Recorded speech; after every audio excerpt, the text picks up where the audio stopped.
Hello students, क्या हाल चाल। I hope कि आप बहुत अच्छे होंगे, शानदार होंगे, जबरदस्त होंगे। और आज हम पढ़ लेते हैं बीएससी 6 सेमेस्टर केमिस्ट्री का एक most important topic, buffer solution क्या होते हैं और इनकी मैकेनिज्म कैसे दी जाती है, सब कुछ इस लेक्चर में कवर करने वाले हैं। एक मोस्ट इंपोर्टेंट टॉपिक है तो छोड़ना बिल्कुल नहीं है।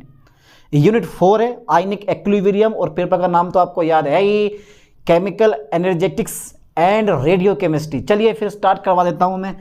Mostly important topic buffer solution, देख लो ना पढ़ा, एक लॉन्ग क्वेश्चन छोड़ दिया आपने, ऐसा मान लो, इसलिए पढ़ना बहुत जरूरी है। बफर सॉल्यूशन, ठीक है सर। सॉल्यूशन, अच्छा इसको हिंदी में क्या बोलते हैं सर? हमारे लिए तो हिंदी में लिख बातें करो, इंग्लिश हमारी समझ से बाहर। अरे भैया पढ़ना पड़ेगी इंग्लिश। प्रतिरोधक विलयन बोलते हैं इसको, ठीक है। तो देखो नाम से समझ जाओगे यार, प्रतिरोधक विलयन, प्रतिरोध लगाते होंगे, यानी कि ऐसे विलयन जिनकी अम्लीयता या क्षारीयता आरक्षित होती है, बफर सॉल्यूशन कहलाते हैं। पर इस डेफिनेशन से समझ में आने वाला कुछ भी नहीं है। एक ऐसी डेफिनेशन बताऊंगा जिससे पूरे का पूरा बफर सॉल्यूशन समझ में आ जाएगा कि ऐसे विलयन जिनमें पिरुवल अम्ल या क्षार की थोड़ी मात्रा मिलाने पर विलयन के पीएच मान में कोई परिवर्तन नहीं होता, बफर सॉल्यूशन कहलाते हैं, ठीक है। ऐसे सॉल्यूशन जिनके पीएच मान में कोई परिवर्तन नहीं होता, बफर सॉल्यूशन कहलाते हैं। कई परिभाषा आती हैं पर पेपर में बफर सॉल्यूशन नाम से ये पूछा जाएगा। पक्का एग्जाम हो देख लेना कि यार सर ये क्वेश्चन तो पक्का फंस गया, कंफर्म क्वेश्चन है ये। चलिए पहले मैं परिभाषा लिखवा दूं इसकी, बोलो लिखवा दो, चलो लिखवा देते हैं एक बार, ठीक है। अब 3 परिभाषाओं में से कौन सी लिखवाऊं जो मुझे अच्छी लगेगी, है ना? तो ऐसे विलयन, ठीक है भाई, ऐसे विलयन, ओके सर, ऐसे विलयन जिनमें अम्ल, ओके ओके, एसिड जिनमें अम्ल, वो भी कौन सा अम्ल? पिरुवल अम्ल, ठीक है, ये ध्यान देना। ऐसे विलयन जिनमें पिरुवल अम्ल, ठीक है, या क्षार, ओके, या क्षार। तो ऐसे विलयन जिनमें पिरुवल अम्ल या क्षार की थोड़ी मात्रा मिलाने पर, ऐसी नहीं कि भर भर के मिला दी, थोड़ी 1 बूंद या 2 बूंद, ऐसे विलयन जिनमें पिरुवल अम्ल या क्षार की थोड़ी मात्रा मिलाने पर, थोड़ी मात्रा मिलाने पर, ठीक है सर, थोड़ी मात्रा मिलाने पर, ओके ओके, विलयन के पीएच मान में, विलयन के पीएच मान में, ठीक है, पीएच मान में कोई परिवर्तन नहीं होता है, ठीक है। ऐसे विलयन जिनमें पिरुवल अम्ल या क्षार की थोड़ी मात्रा मिलाने पर विलयन के पीएच मान में कोई परिवर्तन नहीं होता है, ठीक है सर, कोई परिवर्तन नहीं होता है, ठीक है, कोई परिवर्तन नहीं होता है, क्या कहलाते हैं हमारे? बफर सॉल्यूशन कहलाते हैं, ओके सर, बफर सॉल्यूशन कहलाते हैं, ठीक है सर। डेफिनेशन तो समझ में आ गई भाई, अम्ल या क्षार की थोड़ी सी मात्रा मिला दो, ठीक है, और उनके पीएच मान में कोई चेंज ना हो, वो बफर सॉल्यूशन कहलाएंगे, है ना। अच्छा प्रॉपर्टीज पढ़ लेते हैं थोड़ा सा, डाल देटिंग प्रॉपर्टीज ऑफ बफर सॉल्यूशन, है ना, क्योंकि जरूरी है भाई properties, okay, properties of buffer solution, buffer solution, ठीक है, okay okay okay, buffer solution, properties of buffer solution. चलिए पहली प्रॉपर्टीज में लिखवा देता हूँ, याद कर लो ठीक से। यानी कि बफर विलयन की, यानी कि बफर सॉल्यूशन की अम्लीयता या क्षारीयता आरक्षित होती है, यानी कि अम्लीयता और क्षारीयता में कोई अंतर नहीं होता। अभी जब पीएच मान में कोई परिवर्तन ना होगा तो अम्लीय क्षार में कैसे बदल जाएगा? अरे पीएच मान किसे कहते हैं? परिभाषा याद है ना, हाइड्रोजन आयन की सांद्रता घटेगी बढ़ेगी तभी तो अम्लीयता और क्षारीयता में परिवर्तन होगा। जब पीएच मान में कोई चेंज ही नहीं हो रहा, जब पीएच मान में कोई चेंज नहीं हो रहा तो अम्लीयता क्षारीयता में क्यों चेंज होगी भाई? बात भी है। चलिए बफर सॉल्यूशन की, या मिल रहा इनकी, इस विलयन की, इस विलयन की, ओके ओके ओके ओके, इस विलयन की अम्लीयता, ठीक है, इस विलयन की अम्लीयता या क्षारीयता, ठीक है, इस विलयन की अम्लीयता या क्षारीयता, आप लिख सकते हो इस विलयन की अम्लीयता या क्षारीयता, क्षारीयता, ठीक है, अम्लीयता या क्षारीयता कैसी रहती है? आरक्षित रहती है, ध्यान देना। इस विलयन की अम्लीयता या क्षारीयता आरक्षित होती है या रहती है, लिख दे दिया होगा, कोई दिक्कत ना, रहती है, ओके। अच्छा ठीक है, सेकेंड पॉइंट, यार मारकर 200 उठा लूँ क्या, चलो ये रहने दो यार। इस विलयन की अम्लता या क्षारीयता कैसी होती है, आरक्षित रहती है, ठीक है। एक पॉइंट और, बफर सॉल्यूशन हमेशा पीएच मान में परिवर्तन का विरोध करेगा। आप विरोध करते हो किसी चीज का, है भाई, करते जरूर हो गए यार। तो बफर सॉल्यूशन ध्यान देना है, buffer solution, okay okay, buffer solution pH मान में, बफर सॉल्यूशन पीएच मान में परिवर्तन का हमेशा विरोध करता है। परिवर्तन का क्या करता है भाई, विरोध करता है। क्या करता है, विरोध करता है सर। अच्छा, कि बफर सॉल्यूशन पीएच मान में परिवर्तन का विरोध करता है, ठीक है, ठीक है सर। अगर आपने बफर सॉल्यूशन को पतला कर दिया, तनु कर दिया, तो पीएच मान पे क्या इफेक्ट पड़ेगा, है भैया। अगर मैंने बफर सॉल्यूशन को पतला कर दिया, दे पानी और दे पानी, पतला कर दिया, तो बफर सॉल्यूशन पे क्या इफेक्ट पड़ेगा भाई, कोई इफेक्ट नहीं, मतलब बफर सॉल्यूशन के पीएच मान में कोई परिवर्तन नहीं होगा। तो बफर सॉल्यूशन को, ठीक है, बफर सॉल्यूशन को क्या करने पर, तनु करने पर, तनु करने पर, ओके, बफर सॉल्यूशन को तनु करने पर पीएच मान क्या होता है, हमेशा अपरिवर्तित रहता है। अरे यार यहाँ आएगा, यहाँ अपरिवर्तित रहता है, ओके सर, अपरिवर्तित रहता है, समझ में आया। अच्छा, एक पॉइंट और लिखवा दो सर इसका, अच्छा सा पॉइंट देख के, चलो मैं अच्छा सा पॉइंट देख के लिखवा देता हूँ, ये समझने भी आ जाएगा आपके। अगर आपने बफर सॉल्यूशन को वायु में खुला छोड़ दिया तो भी पीएच मान पे कोई इफेक्ट नहीं पड़ेगा, ठीक है। यानी कि बफर सॉल्यूशन को, ओके सर, बफर सॉल्यूशन को वायु में खुला छोड़ देने पर, वायु में खुला छोड़ देने पर, खुला छोड़ देने पर,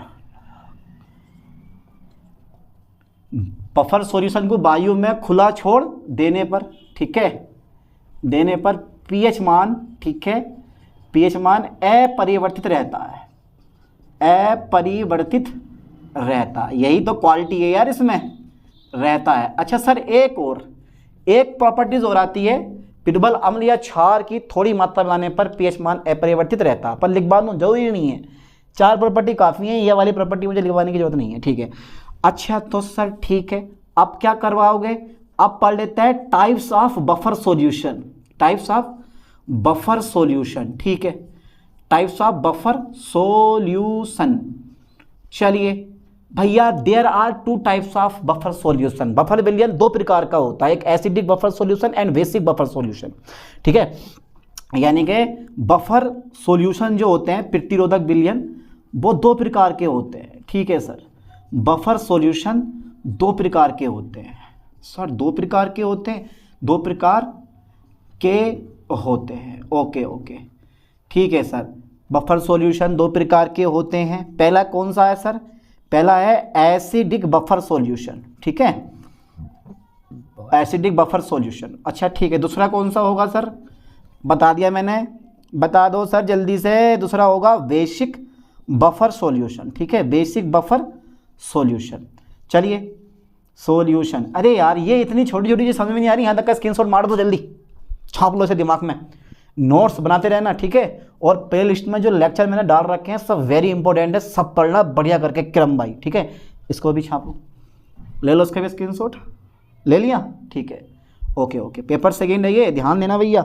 चलिए अब ये पढ़ लेते हैं हम, एसिडिक बफर सॉल्यूशन क्या होता है और इसकी मैकेनिज्म कैसे दी जाती है, फिर ये पढ़ेंगे, ओके। चलिए मैं इसको इरेज कर देता हूँ भाई, इसका अब हमारे पास कोई काम नहीं है। मज़ा आया पढ़ने में बफर सॉल्यूशन?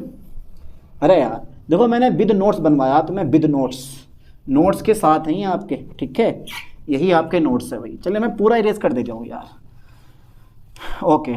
अब मैं पहला नंबर डाल दूंगा, अब मैं भाई पहला नंबर डाल दूंगा, कौन सा वाला, पहला नंबर डाल दे रहे हैं हम, ये रहा हमारा एसिडिक बफर सॉल्यूशन, ठीक है sir, acidic buffer solution, acidic buffer solution. Sir ये क्या होता है भैया, बी देखो, ए ध्यान देना, एसिडिक, अभी लिखना मत, एसिडिक बफर, चलिए एसिडिक बफर सॉल्यूशन ये कब बनेगा वो भी हम चेक कर लेते हैं। देखो ए ऐसे समझो इस चीज़ को, क्योंकि यार इसको समझना ना बड़ा इजी है, ठीक है। सबसे पहले आप ना वीक, ओके, वीक एसिड ले लो, कोई भी वीक एसिड हो सकता है।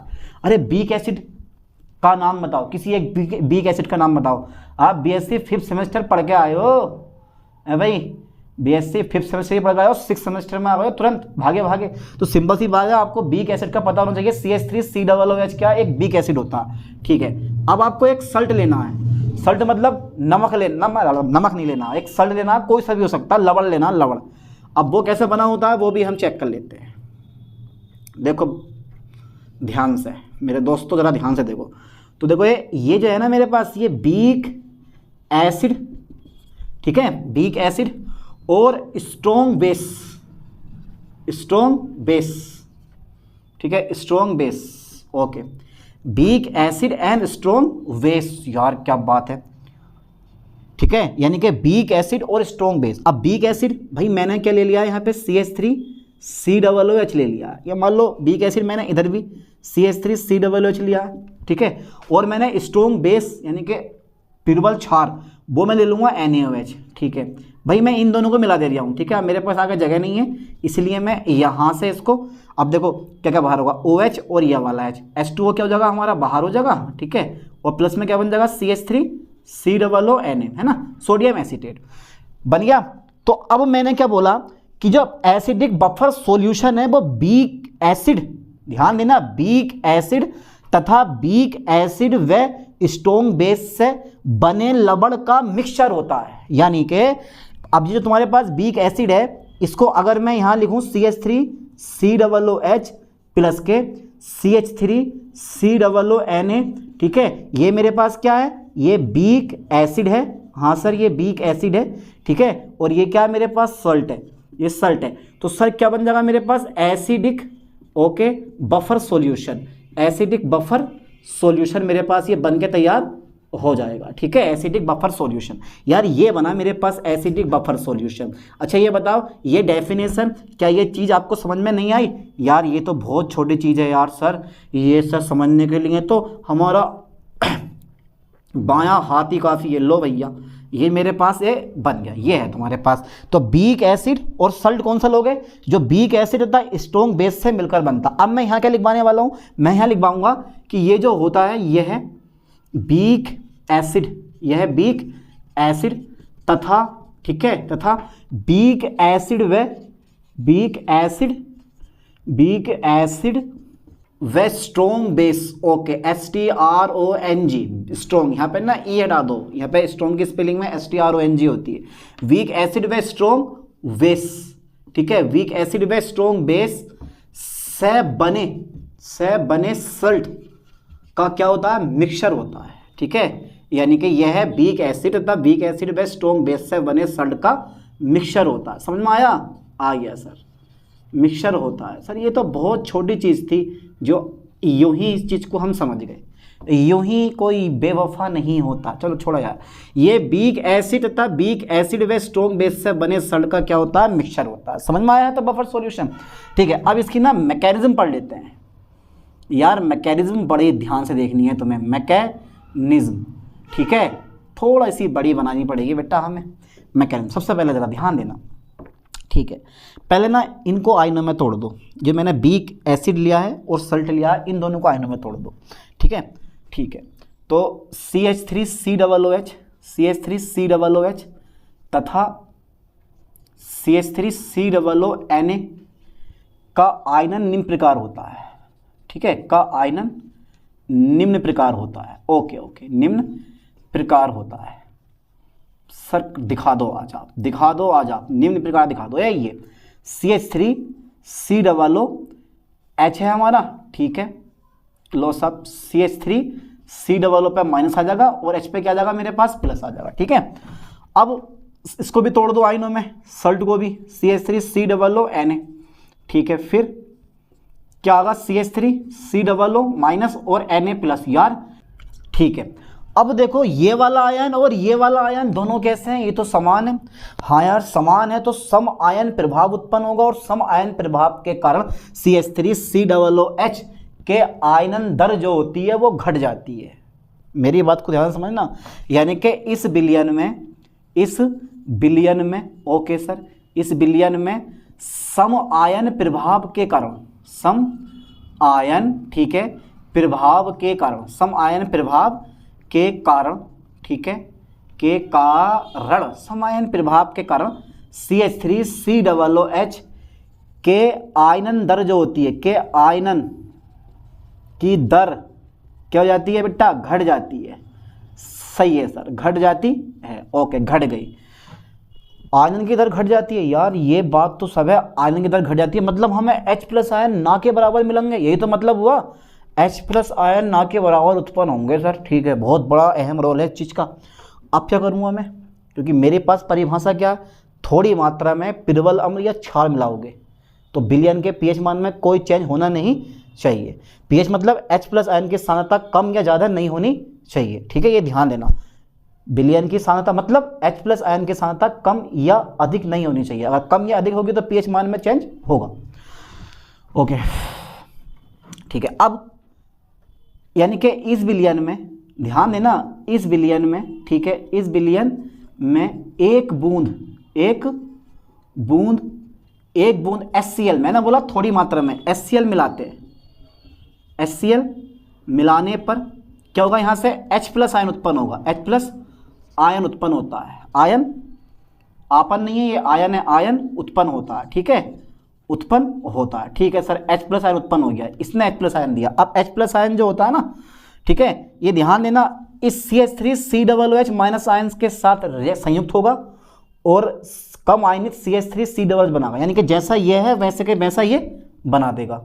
यार ये बात तो सही है, जैसा ये है, ये वाला जो H है जब इसके साथ मिलेगा, जब ये वाला H है इसके साथ मिलेगा तो सर फिर से ये CH3COOH जैसा मिला देगा, तो उसका मतलब तो ये हुआ यार pH मान में कोई चेंज ही नहीं होगा, जैसा है वैसा का वैसा बन रहा, ठीक है। यानी कि एक विलयन में एक बूंद HCl मिलाने पर H+ आयन उत्पन्न होता है, जो किसके साथ संयुक्त हो गए, जो CH3COOH माइनस आयन के साथ संयुक्त होकर, के साथ क्या होकर, संयुक्त होकर, ठीक है सर, संयुक्त होकर, ठीक है, संयुक्त होकर, ठीक है, कम आयनित CH3COOH बनाता है, ठीक है, बनाता है, ठीक है। अतः pH मान कैसा रहता है इसका, यानी कि H+ आयन की सांद्रता पर कोई इफेक्ट नहीं पड़ता, ठीक है, अर्थात बनाता है, यानी कि अब मतलब ये हुआ कि H+ आयन की सांद्रता पर कोई प्रभाव नहीं पड़ता, कोई प्रभाव नहीं पड़ता है, नहीं पड़ता है, ठीक है, नहीं पड़ता है।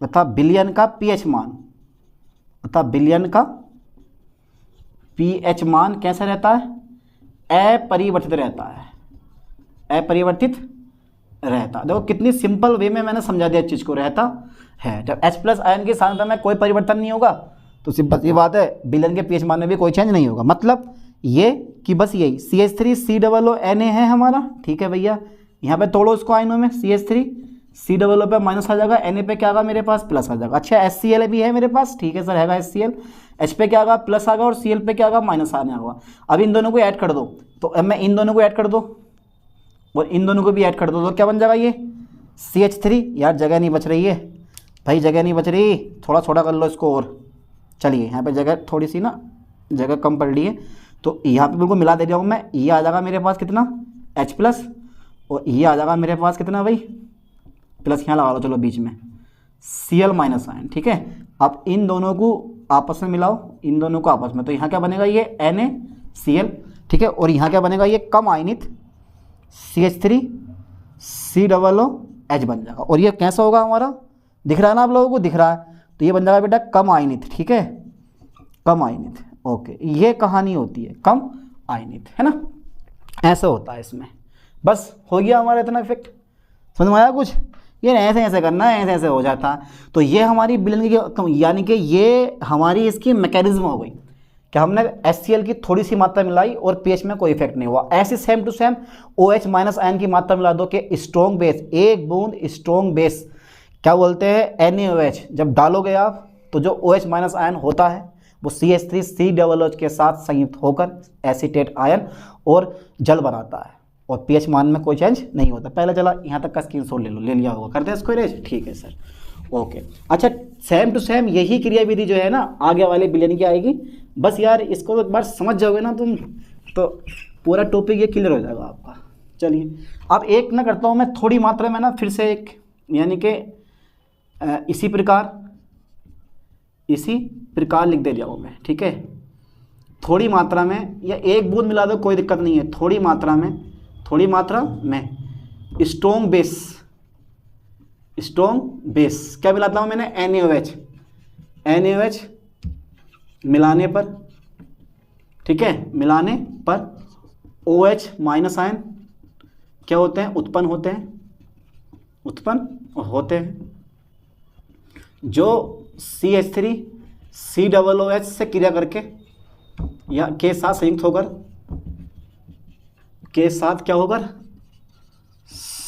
होकर, क्या बनाते हैं भाई, संयुक्त होकर, ठीक है, एसीटेट आयन तथा और जल बनाते हैं, H2O बनाते हैं, ठीक है। अतः pH मान कैसा रहता है, अपरिवर्तित रहता है, अपरिवर्तित रहता है, ठीक है। इस टाइप से मैं मिला रहा हूँ, ध्यान देना ज़रा, मैंने ये मिलाया CH3COOH में, और भैया मैंने पिरुवल एसिड NaOH मिला दिया, क्योंकि ये आयन में टूट जाएगा तो खाली यहाँ पे मैंने ना खाली OH माइनस आयन लूँगा, ठीक है। तो ये वाला H+ और ये वाला OH माइनस आयन H2O क्या जगह हमारा बाहर हो जाएगा, बचेगा क्या मेरे पास, CH3COO माइनस आयन। कुछ इस टाइप से हमारा ये प्रोडक्ट बनके तैयार हो जाएगा, और इस बिलियन का जो है भैया pH मान में कोई इफेक्ट पड़ेगा नहीं, ठीक है। ये लाइन पे ध्यान देना, चारों लिख देना वरना छोड़ देना, इसकी जरूरत भी नहीं पड़ेगी, बस खाली ये है मेनली। चलिए यहाँ तक का फास्टली स्क्रीनशॉट ले लो, ले लिया होगा, कर दें इसको इरेज। अब पढ़ लेते हैं लास्ट वाला, अरे स्क्रीनशॉट ले लो यार, ठीक है। एक और रह गया अभी, वेसिक वर रह गया भैया, सेकंड नंबर रह गया वेसिक बफर सॉल्यूशन। वो भी सेम टू सेम ऐसी है, अगर ये समझ जाओगे तो वो भी समझ जाओगे, ठीक है, वो भी इजी है बिल्कुल। Okay sir, okay. चलिए भैया BSc लेवल का है ये, ध्यान देना। सेकंड नंबर वेसिक सॉल्यूशन, ठीक है सर, वेसिक बफर सॉल्यूशन। ये क्या होता है सर, ये क्या चीज़ होती है, कुछ नहीं, बस जैसा बताऊंगा वैसे समझ जाओगे। तो सबसे पहले लिख लो, पहले एक, बाद में लिखवाऊंगा, अभी लिखना नहीं है किसी को भी। बेसिक बफर सॉल्यूशन, ठीक है, ओके सर। तो ये भी अब बेसिक बफर सॉल्यूशन है तो इसमें बीक बेस होगा, बीक क्या होगा इसमें, बेस होगा, ठीक है। और सल्ट होगा, क्या होगा मेरे पास, सल्ट होगा। अब ये सल्ट कौन सा वाला होगा है भाई, ये जो सल्ट मैं बनाऊंगा ये सल्ट कौन सा होगा हमारा, ठीक है। चलो देखते हैं, सॉल्ट जो है हमारा ये होगा मेरे पास बीक बेस का और स्ट्रॉन्ग एसिड का, बीक बेस का और स्ट्रॉन्ग एसिड का, ठीक है। ओके, बीक बेस और स्ट्रॉन्ग एसिड। मान लो बीक बेस कौन सा है मेरे पास, NH4OH, अमोनियम हाइड्रोक्साइड एक बीक बेस होता है, और यहाँ मान लो मेरे पास HCl, ये क्या है, एक स्ट्रॉन्ग एसिड है। इन दोनों को मिला दो भैया, इन दोनों को, तो क्या बन जाएगा, जल्दी बताओ क्या बनेगा। तो NH4OH यानी कि ये बन जाएगा NH4Cl और प्लस के जल, ठीक है, यानी कि बीक बेस और स्ट्रॉन्ग एसिड को मैंने मिलाया तो क्या बना, NH4Cl प्लस H2O। अब इन दोनों का जो सॉल्यूशन होगा हमारा, यानी कि बीक बेस, ध्यान देना बेटे, ठीक है, बीक बेस प्लस सॉल्ट, या मैं बीक बेस की जगह ना मैं ये वाला यूज़ कर रहा हूँ, क्या ये NH4OH, ये वाला भी क्या होगा मेरे पास, NH4OH होगा, ठीक है। चलिए NH4OH, okay sir, weak base plus salt, NH4OH, salt कौन सा है मेरे पास, NH4Cl, ठीक है, यही तो है। ओके, अब क्या बना देंगे हम, ये बना हमारा बेसिक बफर सॉल्यूशन, ठीक है। अच्छा ये क्या है मेरे पास, वीक बेस है, और ये क्या है मेरे पास, सॉल्ट है। आप हिंदी में भी लिख सकते हो, लेकिन मैंने तुम्हें समझाने के तरीके से लिखवा दिया ताकि आप इस चीज़ को क्या कर सको भैया, समझ सको, इसलिए समझना बहुत ज़रूरी है। तो अब क्या लिखोगे आप, यानी कि ये जो होता है वो वीक बेस तथा वीक बेस व स्ट्रॉन्ग एसिड से मिलकर बने सल्ट का बफर मतलब मिक्सचर होता है, ठीक है। यानी कि ये क्या चीज़ होती है, यह है वीक बेस, यह है वीक बेस तथा वीक बेस व स्ट्रॉन्ग एसिड से बने सल्ट, वीक बेस, यह वीक बेस तथा वीक बेस व स्ट्रॉन्ग एसिड, स्ट्रॉन्ग एसिड से बने सल्ट का क्या होता है, मिक्सचर होता है, मिश्रण होता है, ठीक है, मिक्सचर होता है। ओके तो यार इसमें वीक बेस काम करता है, उसमें वीक एसिड काम करता है। हो गई परिभाषा याद, पक्का सोच लो, तो मुझे ज़्यादा लिखवाने की जरूरत है नहीं। और चाह भी रहे हो तो लिख लो कि वीक बेस NH4OH यह है हमारा, यानी कि वीक बेस NH4OH तथा स्ट्रॉन्ग एसिड HCl को मिलाने पर NH4Cl सल्ट बनता है। अब इस सल्ट में NH4OH मिला, यानी कि वीक बेस NH4OH मिलाने पर हमारा बेसिक बफर सॉल्यूशन बन जाता। लेकिन इतना मैंने ये लिख दिया, ज़्यादा जरूरत भी नहीं है कि यह वीक बेस तथा वीक बेस व स्ट्रॉन्ग एसिड से बने सल्ट का क्या होता है, मिक्सचर होता है। चलिए इसकी मैकेनिज्म ज़रूरी है, मैकेनिज्म ही मुख्य है, बस वही उसी चीज़ पर मैं ध्यान देना, ठीक है। Okay okay okay okay sir, इसकी मैकेनिज्म और देख लेते हैं। चलिए मैकेनिज्म वही कहानी लिखते हैं कि भैया NH4OH पकड़ लो, ठीक है, NH4OH तथा कौन सा मेरे पास NH4Cl, NH4Cl विलयन में निम्न प्रकार आयनित होते हैं, प्रकार आयनित होते हैं, ठीक है, निम्न प्रकार आयनित होते हैं, आयनित होते हैं, ठीक है सर। अब कैसे वो चेक कर लेते हैं। भैया NH4OH है, तोड़ दो उसको आयनों में, NH4 पे क्या आ जाएगा प्लस और OH पे क्या आ जाएगा माइनस आयन। फिर इसी प्रकार से NH4Cl पकड़ लो, चलो उसको भी तोड़ो आयनों में, NH4 पे प्लस और Cl पे क्या आ जाएगा मेरे पास माइनस आ जाएगा। इसका मतलब ये हुआ कि सम आयन प्रभाव है, ये मैंने पीछे बता दिया कि सम आयन, ठीक है, सम आयन प्रभाव के कारण NH4OH के आयनन दर जो होती है कि आयनन दर घट जाती है। चलो मैंने यहाँ पर शॉर्ट में लिख दूँ यार, कि आयनन दर जो होती है ना वो घट जाती है, सही है सर, घट जाती है। अब क्या करोगे, इसमें स्ट्रॉन्ग बेस मिलाओगे, NaOH मिलाओगे, अभी HCl नहीं मिलाओगे, HCl बाद में मिलाएंगे, NaOH मिलाएंगे इसमें, ठीक है। तो इस विलयन में, ठीक है, इस विलयन में स्ट्रॉन्ग बेस, ठीक है, OH minus ion, strong base कौन सा NaOH मिलाने पर क्या होता है, ये OH माइनस आयन उत्पन्न होते हैं, ठीक है, OH माइनस आयन उत्पन्न होते हैं, ओके सर, उत्पन्न होते हैं, जो किसके साथ रिएक्ट करते हैं, जो NH4 प्लस आयन के साथ संयुक्त होकर, के साथ क्या होकर, संयुक्त होकर कम आयनित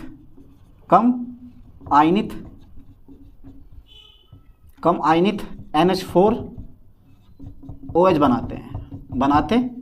इसका मतलब ये हुआ कि OH माइनस आयन, ठीक है, OH माइनस आयन की सांद्रता पर कोई प्रभाव नहीं पड़ता, या पड़ेगा बताओ, क्योंकि ये क्या है, कम आयनित हो गया, सिंपल सी बात है, NH4OH मिला, कम आयनित NH4OH बन गया, OH माइनस आयन की सांद्रता पर कोई इफेक्ट नहीं पड़ा, अतः विलयन के pH मान पर कोई चेंज नहीं होता, अतः OH माइनस आयन की सांद्रता पर,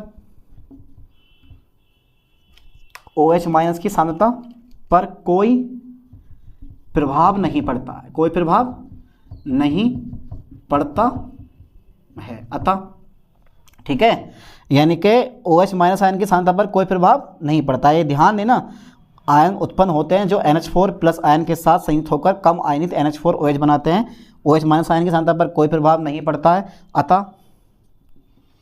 अतः विलयन का pH मान, अतः विलयन का pH मान जो रहता है वो अपरिवर्तित रहता है, अपरिवर्तित रहता है, ठीक है। चलिए सबसे पहले NH4Cl को तोड़ दो आयनों में, ये लो NH4 प्लस और Cl माइनस आयन, ठीक है। अब NH को तोड़ दो आयनों में, चलिए OH माइनस आयन, ठीक है, और Na पे क्या आ जाएगा, प्लस आयन आ जाएगा। अब क्या होगा, यहाँ बनेगा NH4, आप लगा देना प्लस, बीच में प्लस, तो यहाँ बन जाएगा NH4OH और यहाँ बन जाएगा NaCl। तो बेटा ये दिख रहा तुम्हें, हाँ दिख रहा। तो ये क्या बना मेरे पास, ये बना कम आयनित, है ना, कम आयनित। तो जैसा है वैसे का वैसा हमने बना दिया ये, ठीक है। तो OH माइनस आयन पे कोई भी इफेक्ट नहीं पड़ा। तो सिंपल सी मैकेनिज्म है यार, ये पेपर में आपको करके आना पड़ेगा, इंपॉर्टेंट टॉपिक है, वरना तो अगर मैकेनिज्म ना दे सको तो ये तो तुम्हारा याद हो ही गया है, ठीक है। कर दें इसको इरेज, कर दे रहे हैं सर, चलो। अच्छा इसमें थोड़ी सी मात्रा में ना एक बूंद फिर से HCl मिला दो, ठीक है। अब इस विलयन में क्या करेंगे हम भैया, इस विलयन में एक बूंद HCl मिला दो, तो NH4 प्लस और H2 जल उत्पन्न होगा और विलयन के pH मान पे कोई इफेक्ट नहीं पड़ेगा। मैंने बता दिया आपको कि विलयन को तनु करने पर कोई बफर सॉल्यूशन को तनु करने पर pH मान में कोई चेंज नहीं होता। यानी कि अब लिख दे रहा हूँ कि इस विलयन में, ठीक है, एक बूंद, ठीक है, एक बूंद HCl मिलाने पर, ठीक है, HCl मिलाने पर, ठीक है, H प्लस आयन जो होता है वो डायरेक्टली दे रहा हूँ, चलो मैं NH4OH के साथ क्रिया करके, के साथ संयुक्त होकर, ठीक है, H प्लस यानी कि NH4 प्लस, ठीक है, आयन तथा जल बनाता है, इस टाइप से। NH4OH डायरेक्टली जोड़ दो H प्लस आयन, ठीक है सर, फिर NH4 पे प्लस आ जाएगा और जल क्या होगा हमारा, बाहर आएगा। यानी कि OH माइनस आयन की सांद्रता पर कोई परिवर्तन, OH माइनस आयन की सांद्रता में, ठीक है, सांद्रता में कोई परिवर्तन नहीं होता, कोई परिवर्तन नहीं होता है, ठीक है। अतः विलयन का pH मान कैसा रहता है, अपरिवर्तित रहता है, ठीक है, अपरिवर्तित रहता है। ओके, पूरा बफर सॉल्यूशन हमारा कंप्लीट हो गया।